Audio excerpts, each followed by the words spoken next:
Terima kasih Anda masih bersama kami di Indonesia Bicara. Pemirsa, kita akan membahas mini lockdown untuk mengatasi COVID-19. Sudah tepatkah ini dilakukan oleh pemerintah dan juga pemerintah daerah? Sudah bersama kami bergabung melalui Skype ada Devriman Jafri, epidemiolog FKM Universitas Andalas. Selamat malam, Mas.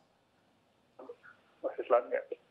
Dan juga sudah bergabung bersama kami melalui Zoom Ibu Kurniasi Mufidayati, anggota Komisi 9 DPR RI. Selamat malam, Ibu. Selamat malam, Assalamualaikum, salam sehat semuanya. Waalaikumsalam. Saya ke Mas Devriman terlebih dahulu. Mas, ini sudah digembar-gemborkan untuk lockdown mini di wilayah sampai dengan yang terkecil. Tapi nyatanya angka positif masih terus bertambah. Efektifkah metode ini, Mas?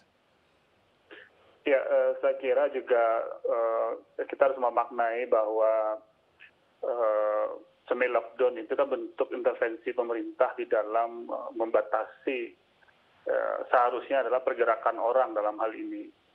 Nah, tentu kita melihat salah satu studi kasus yang pernah kita nilai ya selama ini di Provinsi Sumatera Barat yang memberlakukan PSBB dalam hal ini 3 jilid ya, itu sangat efektif di dalam menekan angka penularan.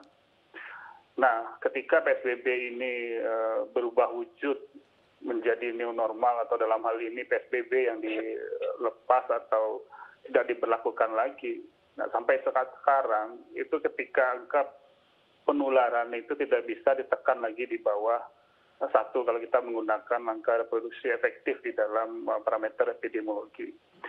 Nah, tentu ini juga dipikirkan. Saya kira juga pemerintah pusat melihat mungkin laporan dari beberapa kepala daerah di masing-masing provinsi dan juga kabupaten kota, itu memang dampak dari pembatasan skala besar itu memang sangat signifikan juga. Kita melihat dampak ekonomi dan juga sosial kemasyarakatan, termasuk juga psikologis masyarakat.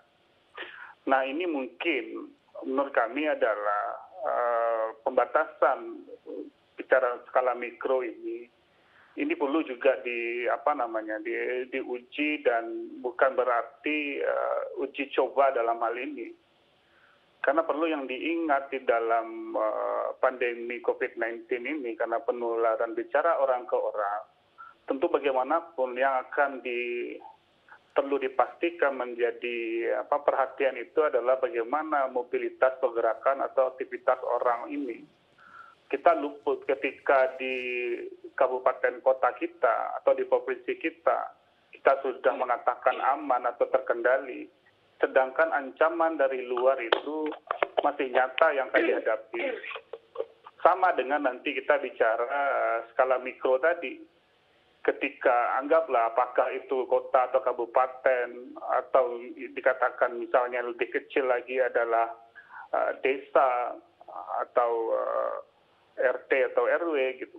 Kalau memang itu bisa dipastikan bahwa di sekitar atau pergerakan orang itu bisa kita batasi atau kita seleksi, itu mungkin bisa dikatakan dia efektif. Ketika misalnya yang paling kecil misalnya adalah klaster komplek lah misalnya, atau perumahan. Kalau itu bisa dipastikan bahwa tim security atau dalam hal ini itu bisa dikontrol dengan baik, itu bisa saja bisa dikatakan efektif. Tetapi masalahnya yang paling terberat itu bagaimana kita bisa memastikan mengontrol mobilitas atau aktivitas orang ini dengan sistem yang benar-benar itu bisa dipantau dengan baik. Itu menjadi tantangannya, saya kira itu.